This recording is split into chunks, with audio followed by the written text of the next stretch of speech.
Hey book lovers, Victoria here and watching My Books and Me. Today I am sharing with you guys 7 Halloween recommendations. Halloween is upon us and now is the perfect time to pick up a Halloween-esque book. This video is in collaboration with a fellow Aussie YouTuber, Cara. Today we are both sharing with you guys some Halloween recommendations. Over in her video, Cara is recommending 5 more fantasy reads. Here I'm going to be recommending you guys 7 more creepy reads, although I do have a couple of fantasy in case you're someone who maybe doesn't want to sleep with the lights on. So without further ado, here are 7 books that you should check out this Halloween.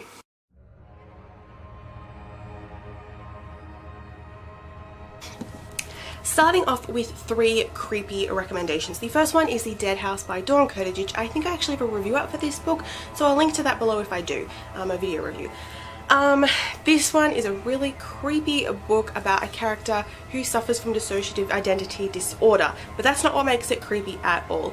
So our character Carly Johnson is Carly during the day and Caitlin during the night. It's essentially as if there are 2 people who live in this one body and they just interchange when one falls asleep.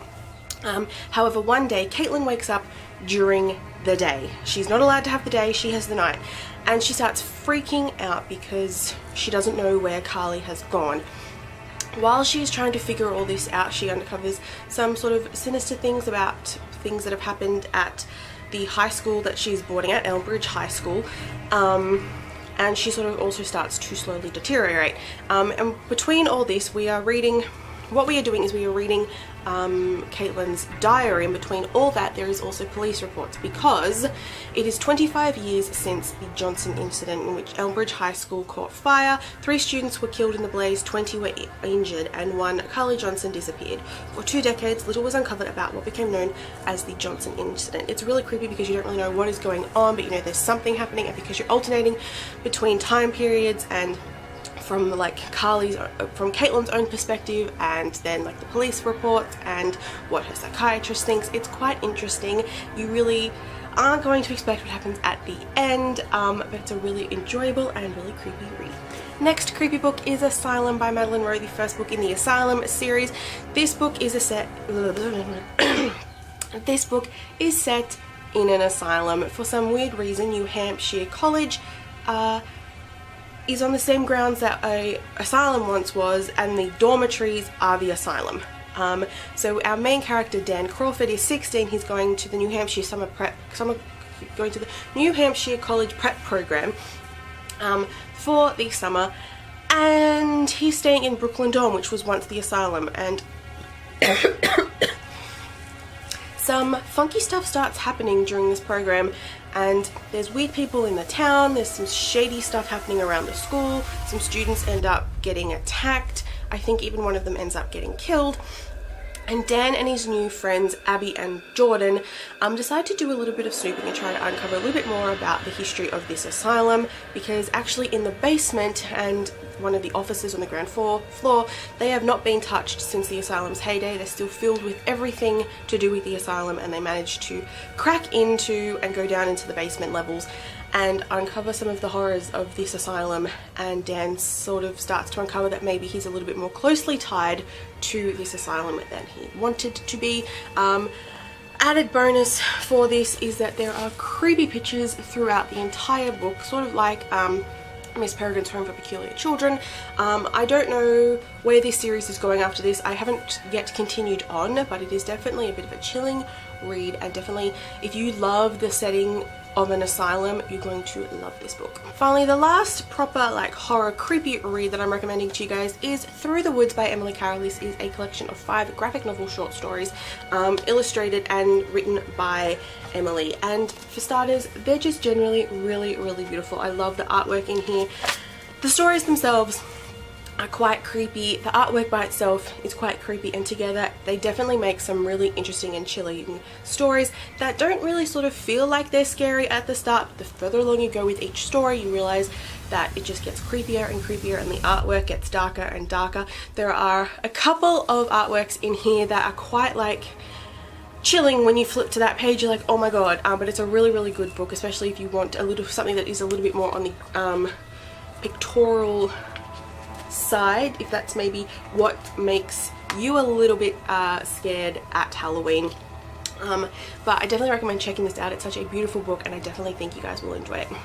So the next book is actually a short story, and I feel like it's probably like a tween book between like the horror books and the creepy books I've just recommended to you guys and the fantasy which I'm about to recommend, and that is The Yellow Wallpaper by Charlotte Perkins Gilman.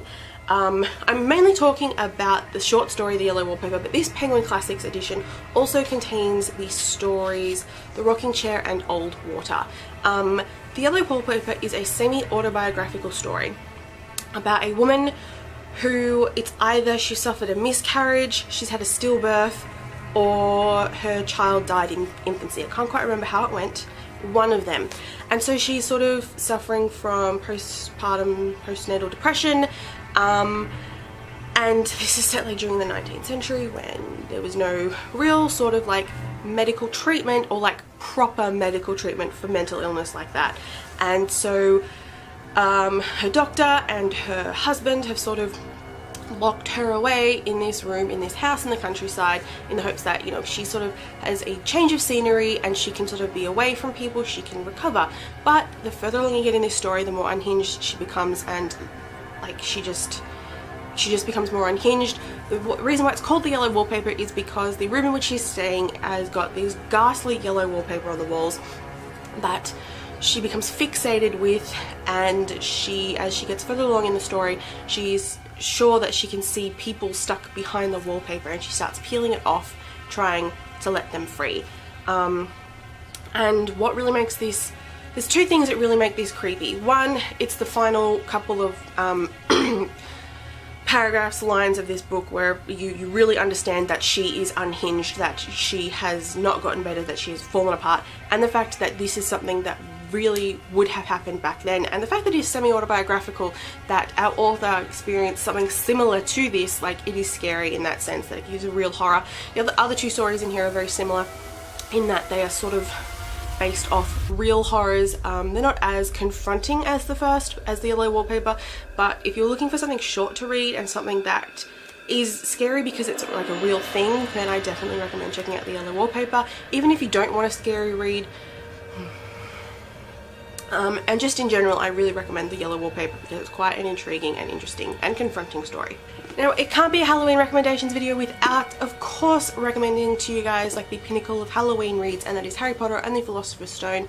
I recommend any of the Harry Potter books for Halloween, but I definitely recommend this one because there is a whole chapter set at Halloween with the chapter title Halloween.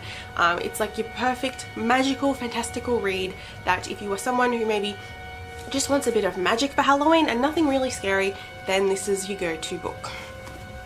The next recommendation is Freaks by Amanda Hocking. This is a standalone paranormal fantasy set in 1987 in the little American town of Coldry in Louisiana. Our traveling circus arrives in this town. It's a little bit weird. They have to stay there for 2 weeks in order to get paid because otherwise then they're just not going to make any money.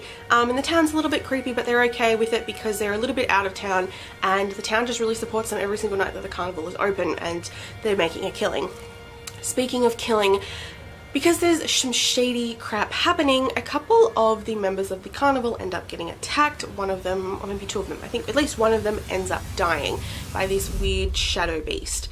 Our main character, Mara, connects with a townie called Gabe. They kind of hook up a little bit, and they try to... And with the help of Gabe, Mara tries to get to the bottom of like why this town is so sinister and what this weird like essence to the town is, and she uncovers a secret that the town didn't want to get let out. It's quite interesting. It definitely picks up its pace in the last quarter of the book when everything starts coming together. It's a little bit creepy in the fact that you've got this weird shadow creature tormenting everyone, but it's definitely a really good paranormal fantasy that I feel like is perfect for Halloween. Finally, the last book I'm recommending to you guys is one that I feel like will leave you looking like Carrie going to the prom at the end. Although I've never seen Carrie, but that's not the point. And that is Nevernight by J. Christoph. Similarly, if you've already read this one, then read God's Grave. I'm recommending this to you guys because it's an epic fantasy that has so much bloodshed in it. As I said, you will feel like Carrie at the prom at the end of it. There's also some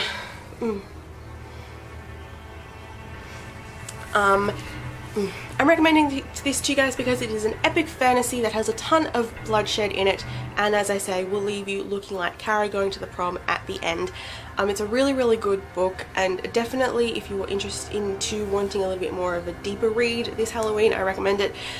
For a more creepy if you want a creepier read when it comes to this series, I definitely recommend the second book because there's so much more at stake in the second book, and there's a sinister underplot happening.